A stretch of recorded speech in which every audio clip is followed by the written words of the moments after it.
Lord goodness, y'all. Happy New Year. We have finally completed 2020. So, to many of you, I want to say congrats on surviving the year of trial and tribulation. I just want to take a moment of your time to tell you about the year of Gina. So, rewind to a year ago, exactly. I said to myself, this is going to be the year of Gina. 2020 is going to be the year in which I make myself a priority. In that, I vowed to myself to lose 50 pounds. I vowed to do what I needed to get myself more, mental health wise. I wanted to make sure I got myself in a better place, emotionally and mental health wise.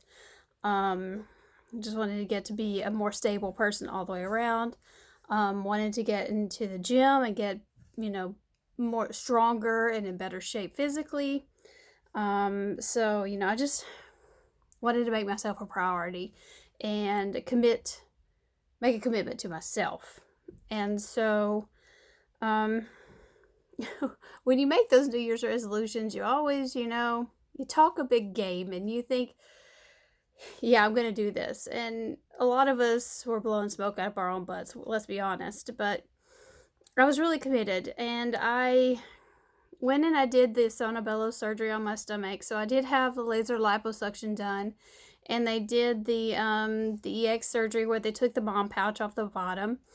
And I will tell you, the price tag on that was $9,000. I know my mom about has a heart attack thinking that I spent that much money on that surgery. But it took that price tag to invest in myself and to make myself a priority every month. So it took that big of an investment in myself to make myself a priority. And whenever I pay that payment every month, it's still a reminder every month that, yeah, Gina, you still are making yourself a priority. You're still investing in yourself. So I still make sure that I'm going to the gym and I'm still eating right. And it's still a reminder that I didn't just go and do the surgery and that's how I made myself a priority. It's still a constant give that I have to give myself and make myself a priority. So that's how I started the year. I started the year with the surgery. And I set the goal of 50 pounds. So I'm not going to touch a whole lot on the physical part because I do have my blog on, it's called The Inward Window. If you follow me on Facebook, and you've probably seen it, and I'll link it into this as well, so that way you can read the post that I did last week that did my year-end goals. I did meet 50 pounds. Today I weighed 168 pounds, so I actually have lost 53 pounds this year. So I'm not going to touch a lot on that because y'all can read that somewhere else. But I will tell you, I've lost over 50 pounds. I lost over 52 inches. Stronger. I'm more flexible. Like, I am doing things in the gym that I never thought that I would do. A lot of times I feel defeated when I see the exercises come up on the screen because I'm doing zone 4 at One Life Fitness. And I'm like, I can't do that, like push-ups. I've never been able to do push-ups, and that's the fat girl talking. And so, my trainer has to remind me, you can do that. Remember, you can do that. And so a lot of times whenever you've gone through something, you have to remind yourself that that's the defeated you talking. You have to remind yourself to try it because you never know that you're capable of things now. And so it holds true. So because you weren't able to do something before, you have to constantly still remind yourself that, that's what you weren't capable of, but you are capable of these things now. And so you're constantly still reminding yourself that you have to do that. I went from a size 18 to a size 10. And I don't know why I said 50 pounds. I just thought that was a nice round number. I'll lose 50 pounds. And I never realized how profound 50 pounds would be. It still boggles my mind to lose that I lost 10 inches off my waist. Like, I never thought, I knew I was overweight, but like, I never saw myself as being that big of a girl. And so now to look back and say that I've lost 10 inches off my waist, like, I keep telling my daughter and my family, I'm like, that's almost a whole ruler. Like, where did that go? And like, even now, I don't think of myself as a skinny girl. I see myself as a skinnier person. So it's still like I'm having a hard time wrapping my mind around like just how profound the physical changes have been and the difference that it has made in my life physically. Um Mental health and emotionally. So I did start going to therapy. Um, in 2018, I started going to therapy, and then a lot of things happened in my life with Kaylee's stuff, and it came out that I was sexually abused as a child, and I never got therapy. It was never addressed or anything like that. So I was then escalated to trauma therapy, and so in 2019, um, I was pushed to trauma therapy. So I spent 2020 in some intense trauma therapy, which has helped me deal with a lot of childhood trauma that I'd never have dealt with before. And working through some of that unresolved trauma has helped me understand a lot of the things that I have issues with as an adult, that I never realized that were issues. So it helps put together a lot of the pieces and a lot of the insecurities that I have, and a lot of the ups and the downs that I have.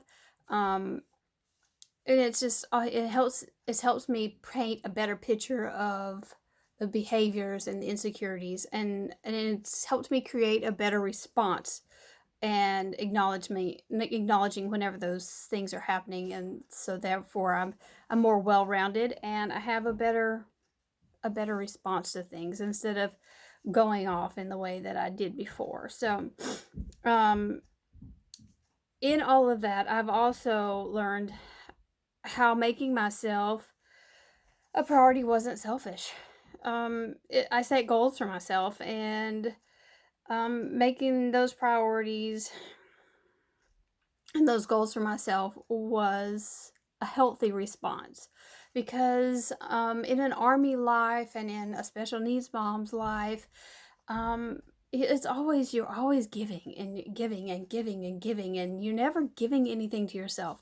And I have learned that it's healthy to give something to yourself from a time. So I learned that I wasn't being selfish to want to take time to go to the gym 3 times a week, or to say, hey, one night a week, I'm going out to do something by myself, and you guys can fend for yourself. I've learned that these are healthy parameters that's good for your mental health. So I've learned that making yourself priority and setting boundaries for your own mental health is good responses for yourself. Um, there are always going to be good days, bad days. And if you take the time to clear the ground and build a healthy, strong foundation, um, responding to those types of days is just going to be a more stable response. So before, like when I had bad days, like it's just like I was not able to cope with them. I couldn't handle a bad day. And a bad day could like literally affect me for a week because I just was not able to cope with it. And because I've cleared out a lot of the clutter in my emotional and mental health background, I am able to pack more, and things are more organized in my mental capacity, I guess, so to speak, in my emotional capacity. So therefore, it's made it easier for me to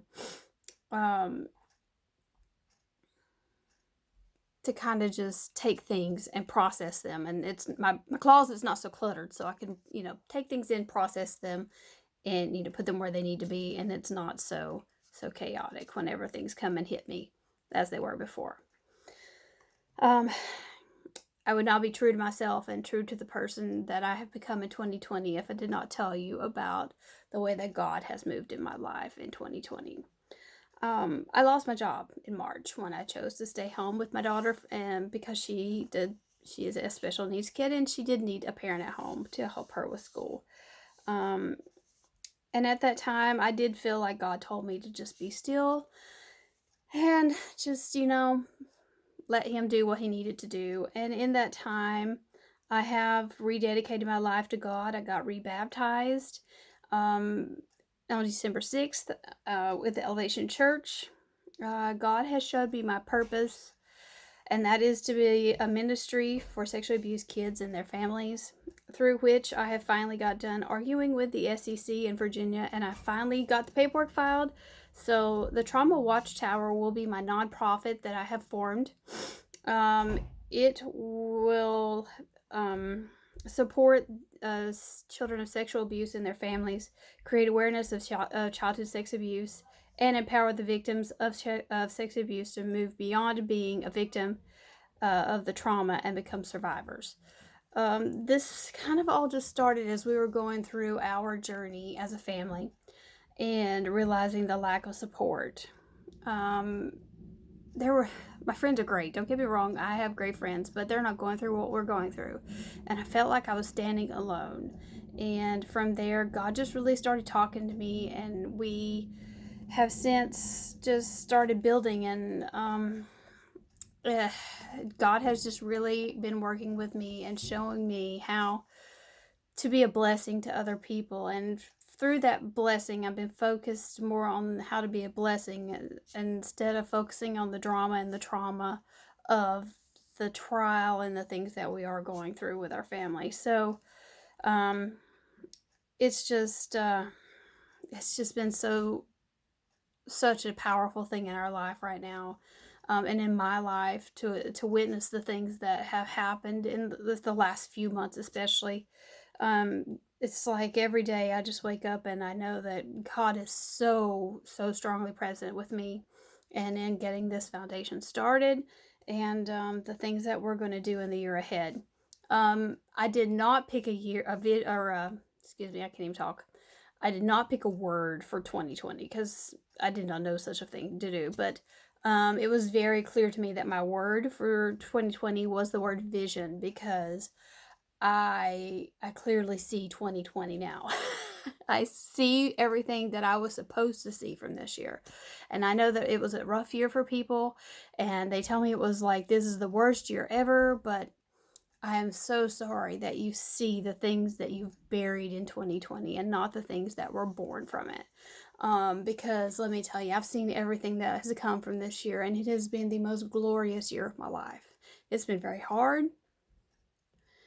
It's been very trying, but it has been a glorious year of rebirth for us. And the things that have happened to me and my family have changed our lives forever, for the good. For the good. And I'm just so grateful to God for everything that He has brought forth to my family. And I know that as long as we have faith and we are obedient in following what He has set forth for us, that we will be provided for, and blessings and greatness will come from it. My word for 2021 will be purpose, because I have seen my purpose and there is no stopping me. I'm lit on fire for what is ahead for us. I ache to be the warrior for God and doing what He has lined up ahead for me. All in all I can say is I thank myself. I thank myself endlessly for giving myself a year to be a priority to myself. Committing a year to myself was the best gift I could have ever given to me. If I in the beginning I thought this is going to be the hardest thing I've ever done. I've never focused on myself. I've never made myself a priority. But it has absolutely been the best thing that I've ever done. And I would encourage anyone who, if you think a year is a long time, so start small. Like, make yourself a priority for 30 days. And then after 30 days, make yourself a priority for 3 months. And then, go for 6 and then go for 9. And the next thing you know, you've made yourself a priority for a year. But I think, especially as women, we often put ourselves on the back burner. And in the end, it's you're hurting yourself, but you're hurting your families, because if you're not taking care of yourself, you can't adequately take care of them either. So I encourage you to, do what you can to make yourself a priority. This year has prepared me for the second half of my life, as I have a better grasp of what I've been through in the first half of my life and how it's affected me and who I am moving into the rest of my life. I finally stopped, and I'm healed from the wounds that I've had, and I'm moving forward a completely different person. And with a newfound firmer faith in God and a clear purpose, I move into 2021 ready to be a service to others. Um, I'm just I'm just whole. I can't explain it any better than that. I'm healthier physically, I'm healthier mentally, I'm healthier spiritually. I'm whole, and I'm just so overjoyed, and I'm just ready to get. I thank you, 2020, for everything that you have taught me and you have brought me, because 2021 doesn't know what's headed toward it. So if anybody, has questions about it, like, what did you do? Like my blog, I kind of broke down like the food stuff that I did, and the gym. I tried to go 3 days a week.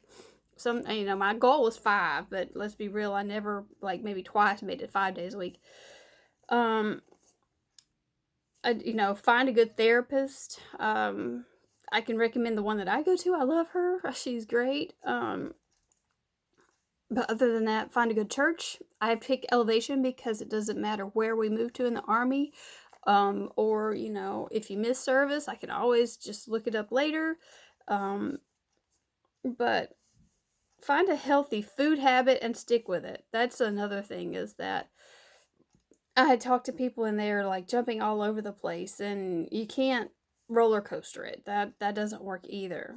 And then set a goal and stick to it. Like, my goal weight is 165, and like the number 165 is all over my house, just because it's a visual thing and I see it everywhere I look. And so it's constantly there and reminding me. All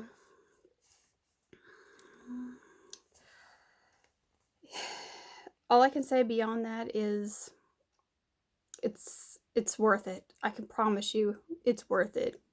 I don't care who is out there telling you that you're not worth it, or if it's even the little voice in your head telling you that you can't do this, that you have too many other priorities, that you're not a priority. You're worth it, and you are your biggest priority. You're worth it, and in the end, you will thank yourself, I promise you. Beyond that, I hope you guys have a happy new year. I hope that God blesses you abundantly in 2021. Happy New Year. I hope that you guys have a safe and happy new year. If you need a DD, call me, because I'll be at home. I love you guys. Thank you guys so much for your support, and Happy New Year.